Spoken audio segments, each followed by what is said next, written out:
Hi, welcome to week number 2 in EDCI 6620. But first, let's do a recap of week number 1. First, a big shout out to Alberto, who was talking about the Mindstorms article and correctly pointed out that the level of access to technology should facilitate more opportunities for students to explore new areas of learning.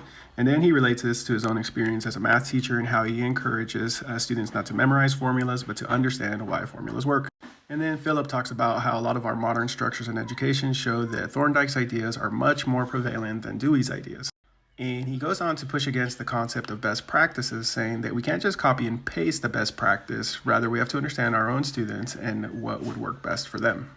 And then last but not least, Laura, you get kind of the award for the week here with succinctly stating that the goal of language is to be heard. And so that got me thinking, that is then the goal of EdTech to amplify that voice? I don't know. Lots of thoughts, lots of questions.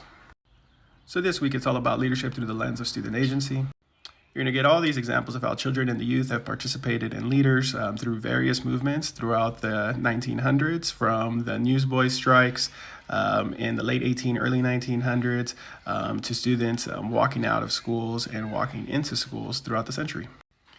And so then you're going to see some examples that are much more systematized in how they are able to harness this collective power of the youth. You're going to see the work of Jan Yes, and you're going to see the work of the National Urban Alliance. And so this week, the work that you have to do is you're going to participate in the conversations. You can choose either the articles from Jan Yes or the National Urban Alliance, or you could do both, and then you're going to be sharing on Flipgrid. And then looking ahead, you're going to have to start finding a professional development plan from your school site or district, or you can get one from an online resource. I'll also have some examples for you. I also got an optional podcast that you can listen to. And then you're also going to see access to a video that I created here on TikTok as well, where you can see the way that the different assignments are integrated in this class.